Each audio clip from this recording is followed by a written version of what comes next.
Hello friends. आज जो मैं आपको किस्सा बताने जा रहा हूँ वो हमारे कस्बे के भूत अस्पताल का है। सारे कस्बे के लोग इस अस्पताल को भूत अस्पताल कहते हैं। इस अस्पताल का असली नाम विक्टोरिया अस्पताल है। इस अस्पताल को आज से करीब 100 साल पहले अंग्रेज़ों ने बनवाया था। उस अस्पताल के सामने एक कब्रिस्तान है। मेरे दादाजी ने मुझे बताया था कि आज से 60 साल पहले इस अस्पताल में ऑपरेशन के दौरान एक लड़की की मौत हो गई थी। तब से उस लड़की की आत्मा उस अस्पताल में भटकती है। रात ढलते ही कोई भी इंसान उस रास्ते से नहीं गुजरता है, क्योंकि उस लड़की की आत्मा राहगीरों को परेशान करती है। हालांकि मैं दादाजी की बताई पुरानी भूतहा कहानियों में ज़्यादा विश्वास नहीं करता था। एक रात मैं अपने दोस्तों अंकित, राजू के साथ बाइक पर घूम रहा था। तभी मेरे एक दोस्त ने मुझसे विक्टोरिया अस्पताल जाने वाले रास्ते से चलने को कहा।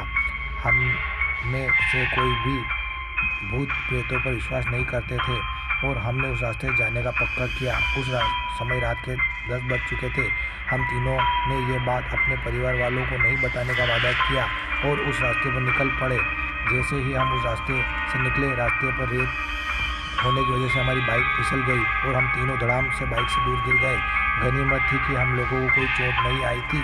बाइक चला रहे मेरे दोस्त अंकित ने बोला कि उसका बैलेंस तो बराबर था, परंतु गाड़ी कैसे फिसल गई।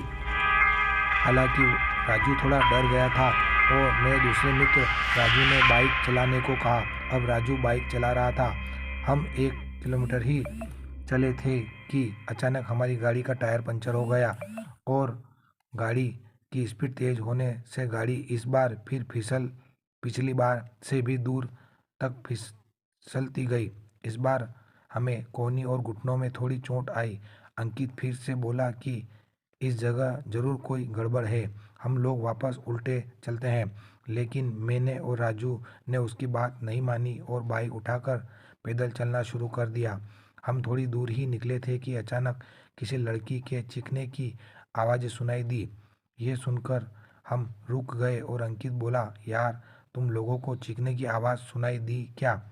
हमने उसकी बातों को अनसुना कहा कि कोई आवाज़ जानवर की आई होगी। कैसी लगी हम मेरी ये स्टोरी सभी दोस्त बताएं। अगर अच्छी लगी हो तो इसका पार्ट मैं कल वापस अपलोड करूँगा। चैनल को सब्सक्राइब करें, लाइक करें। धन्यवाद।